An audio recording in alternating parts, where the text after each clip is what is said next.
Hello everyone, welcome you all to MS Alpha Classes. Students, आज हम class में 10th class maths का new chapter 4 quadratic equation discuss करेंगे।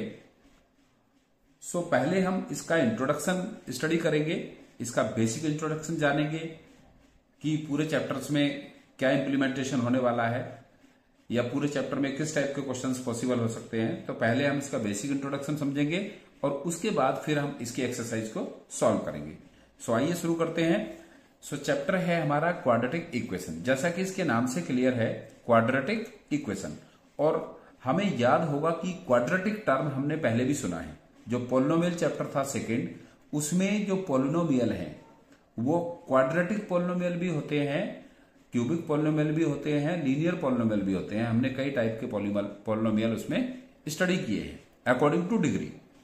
तो अगर किसी पोलिनोमियल में वेरिएबल की मैक्सिमम डिग्री 1 होती है तो वो लीनियर पोलिनोमियल होता है, और अगर उसकी मैक्सिमम डिग्री वेरिएबल की उसमें 2 होती है तो क्वाड्रेटिक पोलिनोमियल होता है, और अगर मैक्सिमम डिग्री वेरिएबल की 3 होती है किसी पोलिनोमियल में तो वो क्यूबिक पोलिनोमियल होता है।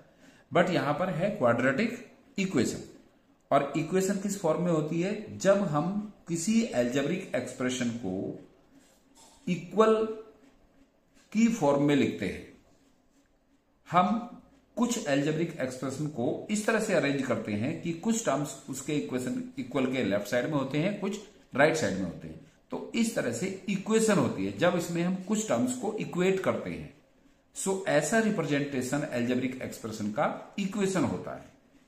सो क्वाड्रेटिक इक्वेशन से मीन्स है यहां पर कि कोई पोलिनोमियल जिसमें वेरिएबल की मैक्सिमम डिग्री 2 होती है और उसका arrangement in the form of an equation is a quadratic equation. So quadratic equation का अगर हम इसको एक सेंटेंस में समझें, so any equation of the form polynomial of x variable equals to 0। कोई भी इक्वेशन जो इस फॉर्म में रिप्रेजेंट होती है और where p of x is a polynomial of degree 2 is a quadratic equation। यहां पर जो ये polynomial of x है या polynomial of y भी हो सकता है, polynomial z भी हो सकता है, यहां पर वेरिएबल कुछ भी हो सकता है। सो इस टाइप का रिप्रेजेंटेशन जिसमें इस वेरिएबल की मैक्सिमम डिग्री 2 होती है और वो इस फॉर्म में रिप्रेजेंट होता है, जैसे polynomial of x equals to 0। So वो क्वाड्रेटिक इक्वेशन होती है। Any equation of the form p of x equals to 0 is a quadratic equation if the maximum degree of variable in polynomial is 2, where p of x is a polynomial of degree 2 is a quadratic equation। तो कुछ examples की help से हम समझेंगे कि quadratic equation किस form में possible हो सकती है। Like 2x² plus x minus 3 equals to 0। तो इसमें जो वेरिएबल यूज हुआ है x, उसकी मैक्सिमम डिग्री 2 है, और ये जो एल्जेब्रिक एक्सप्रेशंस हैं वो इक्वल टू 0 के गिवन है या इक्वल टू किसी भी टर्म के गिवन है। तो ये फॉर्म क्वाड्रेटिक इक्वेशन की होती है। अब इसमें कितने टर्म हैं ये कोई कंडीशन नहीं होती है। अब जैसे इसमें 3 टर्म्स थे, 2x² plus x minus 3 equals to 0। Second है 5x² minus 20x equals to 0। ये भी क्वाड्रेटिक इक्वेशन है क्योंकि इसकी मैक्सिमम डिग्री 2 है और इक्वेशन की फॉर्म में ये वेरिएबल इसमें पोलिनोमियल रिप्रेजेंटेड है। तो कंडीशन क्या है? कंडीशन ये है कि अगर कोई भी इक्वेशन इस फॉर्म में रिप्रेजेंट होती है जिसमें इक्वल का साइन होता है, कुछ टर्म राइट में कुछ लेफ्ट में हो सकते हैं, और उसमें वेरिएबल की मैक्सिमम डिग्री 2 होती है, तो वो क्वाड्रेटिक इक्वेशन की फॉर्म होती है। जैसे थर्ड एग्जांपल है x² माइनस 4 इक्वल्स टू 0। इसमें भी वेरिएबल की मैक्सिमम डिग्री 2 है और इक्वल का साइन लगा हुआ है, तो ये भी एक क्वाड्रेटिक इक्वेशन की फॉर्म है। 100x² माइनस 0 वो equal to 0, 100x² equals to 0, तो ये भी इक्वेशन की फॉर्म में है और वेरिएबल की डिग्री इसमें भी 2 है। सो इसका कंक्लूजन क्या है? कंक्लूजन मीन्स जो कंडीशन क्या है किसी भी एक रिप्रेजेंटेशन की, वेरिएबल या कांस्टेंट के रिप्रेजेंटेशन की, जिसमें कि वो एक क्वाड्रेटिक इक्वेशन होती है, तो उसमें कंडीशन है कि maximum degree of variable must be 2। Quadratic equation होने के लिए उसमें जो वेरिएबल यूज हुआ है उसकी मैक्सिमम डिग्री 2 होनी चाहिए। और क्वाड्रेटिक इक्वेशन जो होती है जब हम उसको सॉल्व करते हैं तो उसके 2 सॉल्यूशंस होते हैं या 2 रूट्स होते हैं या फिर 2 जीरो होते हैं। हम जो इसके सॉल्यूशन फाइंड करेंगे, जैसा कि हमने पॉलिनोमियल वाले चैप्टर में भी पढ़ा था कि अगर ये इसका जो डिग्री ऑफ वेरिएबल है वो डिसाइड करती है किसी पॉलिनोमियल में कि उसके कितने सॉल्यूशन, कितने रूट या कितने जीरो पॉसिबल है। अगर डिग्री 1 होती है तो उसका 1 सॉल्यूशन होता है, डिग्री 2 होती है तो 2 सॉल्यूशन होते हैं, डिग्री 3 होती है तो 3 सॉल्यूशन होते हैं। सो यहां पर बिकॉज ये क्वाड्रेटिक इक्वेशन है, इसकी डिग्री 2 है तो इसके 2 सॉल्यूशन होंगे। अब इसको हम एक एग्जांपल की हेल्प से समझते हैं कि कैसे इसके 2 सॉल्यूशंस पॉसिबल होते हैं। सॉल्यूशन को हम रूट भी कह सकते हैं, हम उसके जीरोस भी कह सकते हैं। जैसे ये एग्जांपल लेते हैं हम इसका, x square minus 4 equals to 0। तो अब हम जब इसको सॉल्व करेंगे तो एक्स स्क्वायर इक्वल्स टू 4 इधर शिफ्ट हो जाएगा, प्लस में आ जाएगा, और जब एक्स यहां से फाइंड करेंगे तो ये हो जाएगा अंडर रूट 4। स्क्वायर है तो इधर जाने पर ये स्क्वायर रूट बन जाएगा इसका। और अंडर रूट 4 या स्क्वायर रूट 4 की वैल्यू कितनी होती है?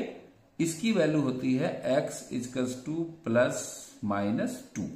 अब हम 9th क्लास 8th क्लास तक तो हम कह सकते हैं कि अंडर रूट 4 की वैल्यू 2 होती है, बट 10th में क्योंकि हमने पढ़ा है कि क्वाड्रेटिक इक्वेशन है, क्वाड्रेटिक पॉलिनोमियल है जिसकी डिग्री 2 है और इसकी डिग्री डिसाइड करती है कि इसके कितने सॉल्यूशन होंगे। तो इसकी डिग्री 2 है तो इसके 2 सॉल्यूशन होंगे। तो इसलिए x की वैल्यू यहां से एक सॉल्यूशन इसका +2 होगा, एक इसका सॉल्यूशन -2 होगा। अब कैसे होगा +2 और -2? क्योंकि अगर हमें एक्स स्क्वायर फाइंड करना है और +2 का स्क्वायर अगर हम करते हैं तो एक्स की वैल्यू यहां से क्या आई है? एक तो +2 आई है और एक्स की वैल्यू एक -2 आई है। तो अगर हम एक्स स्क्वायर फाइंड करें तो +2 का स्क्वायर होगा 4। इसी तरह से यहां एक्स स्क्वायर फाइंड करें तो ये -2 का स्क्वायर भी 4 होगा। तो दोनों ही केस में कितना आ जाता है? 4 आ जाता है। तो इसलिए इसके क्वाड्रेटिक इक्वेशन के जो सॉल्यूशन होंगे वो 2 सॉल्यूशन होंगे, इसके 2 रूट्स होंगे, 2 सॉल्यूशन होंगे या इसके 2 रूट्स होंगे क्योंकि इसकी डिग्री 2 है। अब हम समझते हैं कि जो ये क्वाड्रेटिक इक्वेशन है इसकी स्टैंडर्ड फॉर्म क्या होती है, इसकी जनरल फॉर्म क्या होती है।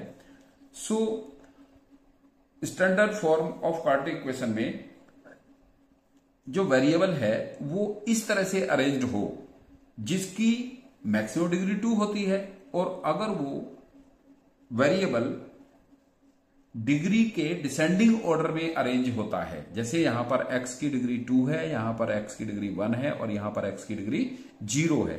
0 x की डिग्री 0 होगा तो उसका मीन्स क्या होता है? x की डिग्री 0 होने का मीन्स होता है 1, और जब 1 को c से मल्टीप्लाई करोगे तो c रहेगा। तो ये इसकी जनरल फॉर्म होती है ax square plus bx plus c equals to 0। अब यहां पर a b c क्या है? रियल नंबर्स हैं।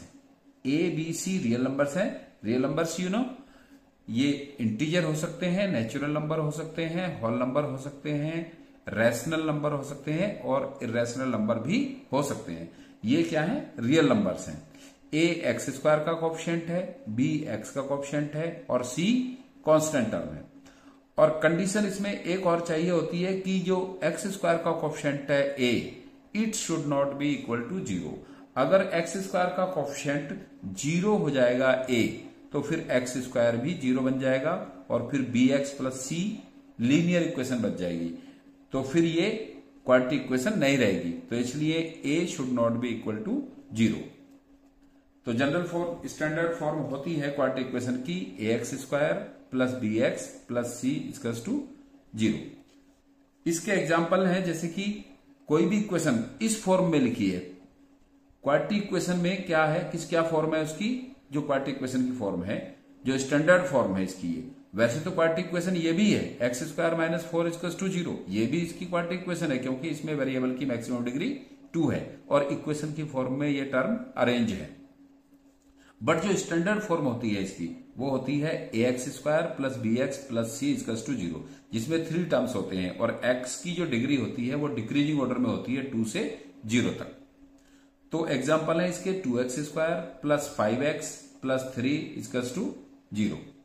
Second example x² plus x minus 6 equals to 0, क्योंकि देखो इनमें 3 टर्म्स हैं, यहां पर x की डिग्री 2 है, यहां पर 1 है, यहां पर 0 है। इसी तरह से इसमें भी 3 टर्म्स हैं, x की डिग्री 2 है, यहां पर 1 है, यहां पर 0 है। और इसी तरह से थर्ड एग्जाम्पल है 3x² minus 7x plus 4 equals to 0। तो ये क्वाड्रेटिक इक्वेशंस की स्टैंडर्ड फॉर्म होती है, जहां से कंपेयर करके हम ए बी सी की वैल्यू फाइंड कर सकते हैं।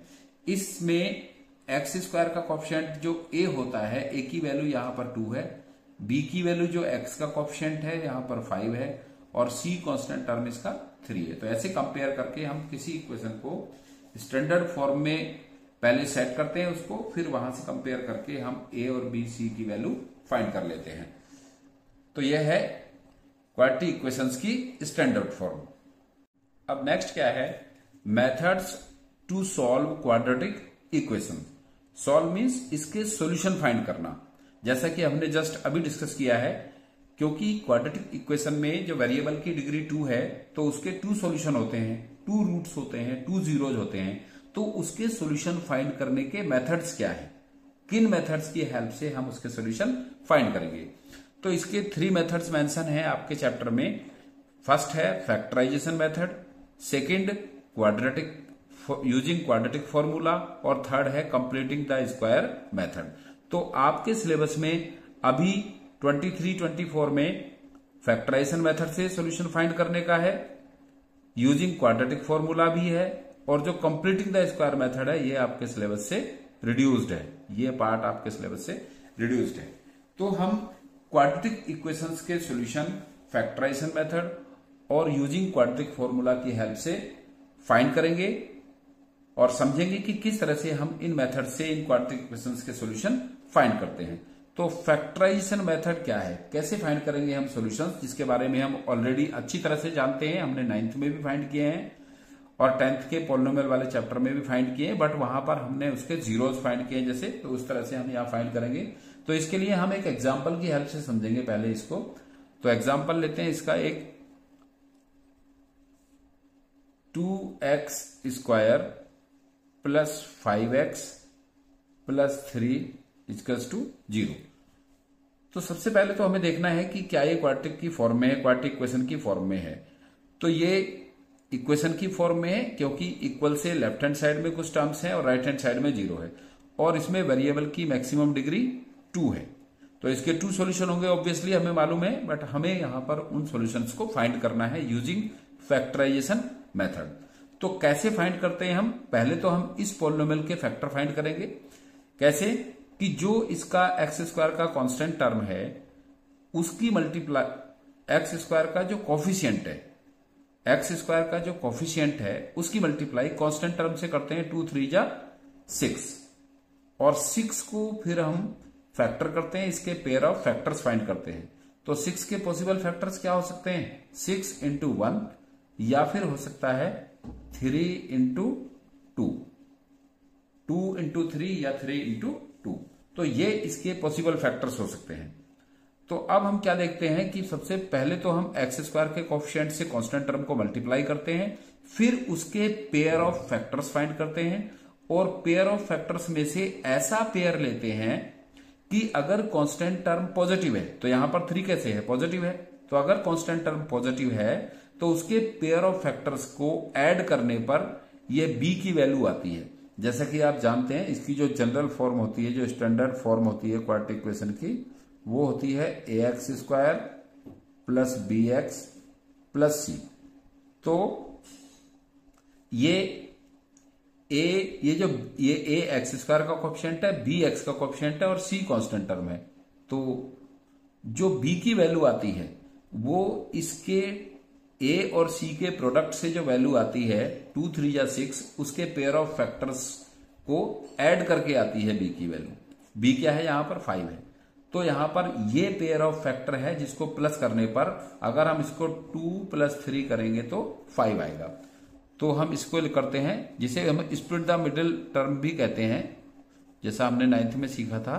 तो 2x² प्लस 5 को हम लिख सकते हैं 2x प्लस 3x। हमने इसको स्प्लिट कर दिया और प्लस 3 इक्वल्स टू 0।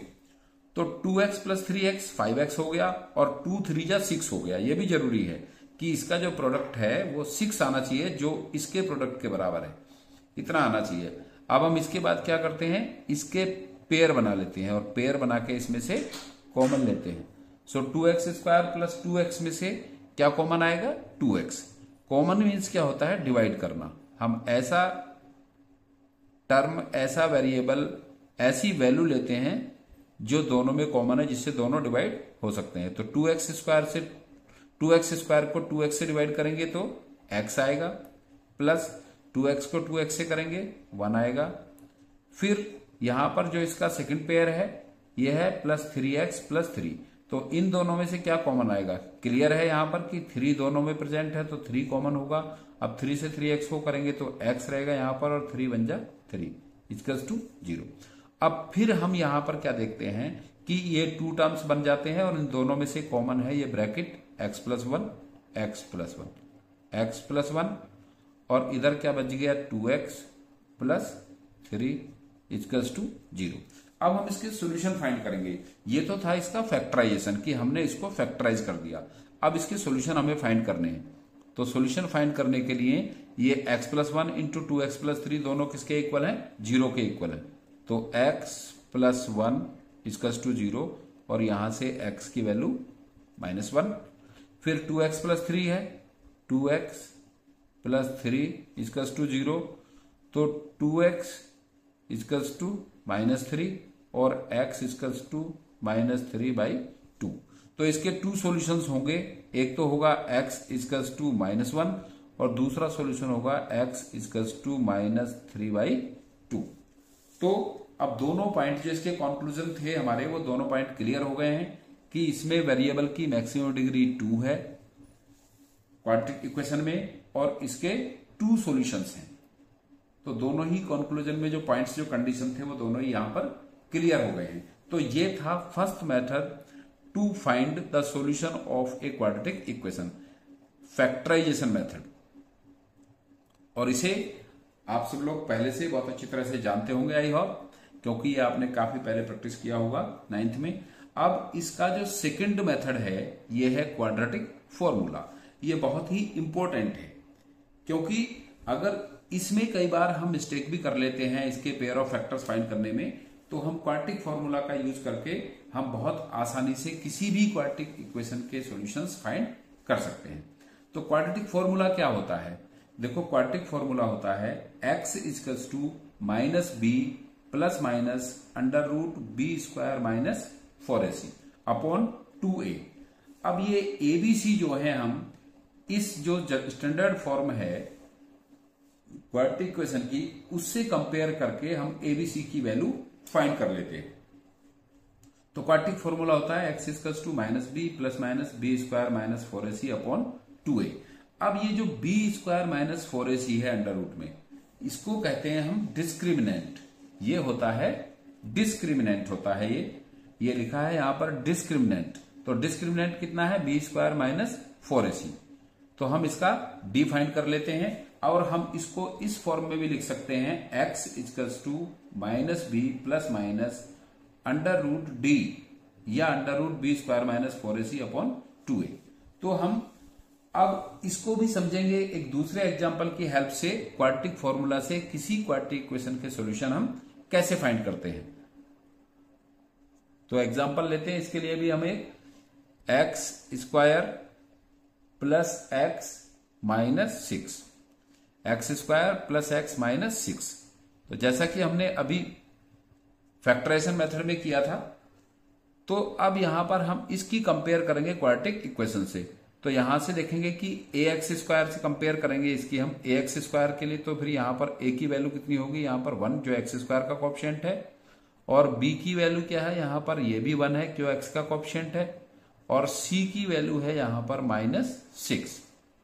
तो पहले क्या करते हैं, क्वाड्रेटिक इक्वेशन से सॉल्यूशन फाइंड करने के लिए हम इस इक्वेशन की कंपेयर जनरल फॉर्म से करके एबीसी की वैल्यू फाइंड करते हैं, फिर हम इसका डिस्क्रिमिनेंट फाइंड करते हैं, डी फाइंड करते हैं। डी क्या होता है, बी स्क्वायर माइनस 4ac। तो डी फाइंड करेंगे इसका। अब बी की वैल्यू कितनी है, यहां पर 1 है, तो 1 का स्क्वायर माइनस 4 इंटू ए की वैल्यू भी 1 है और इंटू सी की वैल्यू है -6। तो ये होगा 1 का स्क्वायर 1 और -4 इंटू 1 -4, और जब -4 की मल्टीप्लाई -6 से करेंगे तो 4 6 जा 24 और डी होगा यहां से 25। डी की वैल्यू आ गई। तो सबसे पहले हम क्वाड्रेटिक फॉर्मूला का यूज करके सॉल्यूशन फाइंड करने के लिए डी फाइंड करते हैं। एबीसी की कंपेयर जो है, जो क्वाड्रेटिक इक्वेशन की कंपेयर जनरल फॉर्म से करके स्टैंडर्ड फॉर्म से एबीसी फाइंड करके, तो पहले हम डिस्क्रिमिनेंट फाइंड करते हैं और फिर डिस्क्रिमिनेंट फाइंड करके ये डी हम इस क्वाड्रेटिक फॉर्मूला में सब्स्टिट्यूट कर देते हैं। कहां पर, यहां पर। तो यहां से x होगा माइनस बी की वैल्यू कितनी है, हमने कितनी ली है, यहां से कितनी थी हमारे क्वेश्चन में 1। तो बी की वैल्यू, अब यहां पर -b है तो -1 प्लस माइनस √25 अपॉन 2 इंटू ए की वैल्यू 1 है। तो ये होगा माइनस प्लस -1 प्लस माइनस √25 की वैल्यू होती है 5 अपॉन 2। अब देखो यहां से इसको हम इधर कर लेते हैं, थोड़ा स्पेस कम है तो इधर कर लेते हैं इसको इस तरह से। तो ये हमारे इसके 2 रूट्स होंगे। देखो x इक्वल्स टू -1, इसकी वैल्यू कितनी आ गई, √25 की वैल्यू 5, तो -1 प्लस -5 है तो एक बार ले लेंगे हम +5 अपॉन 2, और एक बार ले लेंगे हम x इक्वल्स टू -1 -5 अपॉन 2। तो 5 - 1 4 अपॉन 2 और इक्वल्स टू 2, तो x इक्वल्स टू 2, और यहां से x इक्वल्स टू -1 -5 दोनों ऐड हो जाएंगे -6 upon 2, so x equals to -3। तो ये इसके रूट्स आ गए दोनों, x इक्वल्स टू 2 और x इक्वल्स टू -3। तो हम क्वाड्रेटिक फॉर्मूला का यूज करके बहुत आसानी से इस तरह से हम इसके रूट्स या सॉल्यूशन फाइंड कर लेते हैं। अब इसके बाद जो लास्ट आता है इसमें, जो हम इस थ्रूआउट चैप्टर में स्टडी करने वाले हैं, कि पहले तो आप ये क्लासिफाई करेंगे कि जो इक्वेशंस गिवन है वो क्वाड्रेटिक फॉर्म में है या नहीं है। सबसे पहले तो आप ये सीखेंगे इसमें। उसके बाद आप सीखेंगे कि कोई क्वाड्रेटिक इक्वेशंस के हम सॉल्यूशन किस तरह से फाइंड कर सकते हैं, 2 मेथड्स यूज करके, फैक्टराइजेशन मेथड और क्वाड्रेटिक फॉर्मूला का यूज करके। और फिर उसके बाद नेक्स्ट क्वेश्चन आपको इसमें मिलेगा इस चैप्टर में कि नेचर ऑफ द रूट्स। तो जो रूट्स आए हैं इसके, जैसे कि इसके 2 रूट्स हैं, एक 2 है एक इसका -3 है, तो इन रूट्स के नेचर क्या होंगे। तो नेचर को फाइंड करने के लिए हमें उसका पहले डी फाइंड करना पड़ेगा, जैसे कि हमने इसमें फाइंड किया था डी। अब डी कितना आया है, 25 है, तो 25 कैसा है, पॉजिटिव है। Positive means greater than 0। अगर डी की वैल्यू ग्रेटर देन 0 आती है तो हम डिसाइड कर सकते हैं कि उसके जो 2 रूट्स आएंगे वो रियल रूट्स होंगे और डिफरेंट रूट होंगे, दोनों डिस्टिंक्ट होंगे। जैसा कि इस इक्वेशन में हमने फाइंड किए थे कि x की वैल्यू एक 2 है एक -3 है, तो दोनों डिफरेंट रूट है, डिफरेंट सॉल्यूशन है। इससे पहले वाले में हमने फाइंड किए थे x की वैल्यू -1 और x की वैल्यू -3/2, तो ये भी दोनों डिफरेंट है, सेम नहीं है। तो अगर डिस्क्रिमिनेंट की वैल्यू जो कि b² - 4ac होता है, तो अगर डिस्क्रिमिनेंट की वैल्यू 0 से ग्रेटर आती है, 0 से ग्रेटर मीन्स अगर पॉजिटिव आती है, तो जब हम इक्वेशन को सॉल्व करके रूट फाइंड करेंगे, उसके जो नेचर फाइंड करेंगे रूट्स के, वो कैसे होंगे, डिस्टिंक्ट रियल रूट्स होंगे, डिफरेंट रियल रूट्स होंगे। मतलब ऐसा होगा कि जैसे सपोज करो इसके रूट्स आएंगे, तो सपोज पहला रूट 1 आ गया और दूसरा रूट इसका 2 हो गया, इस तरह से दोनों रूट डिफरेंट होंगे। अब अगर डिस्क्रिमिनेंट की वैल्यू इक्वल टू 0 आती है, जो डिस्क्रिमिनेंट है इसका वो 0 के बराबर आता है, तो अगर 0 के बराबर आता है तो उसके 2 इक्वल रियल रूट्स होंगे। रियल तो होंगे बट दोनों ही रूट इक्वल होंगे। जैसे x की वैल्यू 3 आ गई और दूसरी वैल्यू भी x की 3 आ गई, तो दोनों रूट्स कैसे आएंगे? सेम आएंगे। और अगर डिस्क्रिमिनेंट नेगेटिव होता है, मीन्स जिसकी वैल्यू 0 से स्मॉलर होती है, अगर डिस्क्रिमिनेंट की वैल्यू 0 से स्मॉलर आती है तो फिर उसके नो रियल रूट्स होंगे। और कैसे रूट्स आएंगे उसके? इमेजिनरी रूट्स कह सकते हैं हम उसको। अगर उसके रियल रूट्स नहीं हैं तो फिर उसके रूट्स होंगे इमेजिनरी, तो इमेजिनरी रूट्स उसके पॉसिबल है। तो स्टूडेंट्स, ये था इस चैप्टर का थ्रूआउट बेसिक इंट्रोडक्शन, जिसकी हेल्प से अब हम इसके एक्सरसाइज के क्वेश्चंस सॉल्व करेंगे और उनको हम बहुत आसानी से अब हम सॉल्व कर सकते हैं। कि पहले तो हम क्वाड्रेटिक इक्वेशन को डिसाइड करेंगे कौन सी इक्वेशन क्वाड्रेटिक है कौन सी नहीं है, बिकॉज उसमें अगर वेरिएबल की मैक्सिमम डिग्री 2 है तो क्वाड्रेटिक इक्वेशन होगी, या 3 और 1 है या कोई और डिग्री है तो फिर वो क्वाड्रेटिक इक्वेशन नहीं होगी। और सेकंड फाइंड करेंगे हम इसमें उसके सॉल्यूशंस। क्वाड्रेटिक इक्वेशंस के 2 सॉल्यूशंस होते हैं तो उसके हम 2 सॉल्यूशंस फाइंड करेंगे यूजिंग फैक्टराइजेशन मेथड और यूजिंग क्वाड्रेटिक फॉर्मूला। फिर लास्ट में क्वेश्चंस मिलेंगे हमें कुछ जिसमें कि हमें उसके नेचर ऑफ रूट्स फाइंड करने हैं, और नेचर ऑफ रूट्स फाइंड करने के लिए हमें उसका डिस्क्रिमिनेंट फाइंड करना पड़ेगा जो कि b² - 4ac होता है। उसकी हेल्प से फिर हम उसके नेचर ऑफ रूट्स फाइंड करेंगे कि किस टाइप के नेचर वो रूट्स वो इक्वेशन एग्जिस्ट करती है। तो आई होप आपको इसका बेसिक क्लियर हो गया होगा और इसकी हेल्प से आप अब इसके एक्सरसाइज के क्वेश्चंस आप आसानी से कर सकते हैं।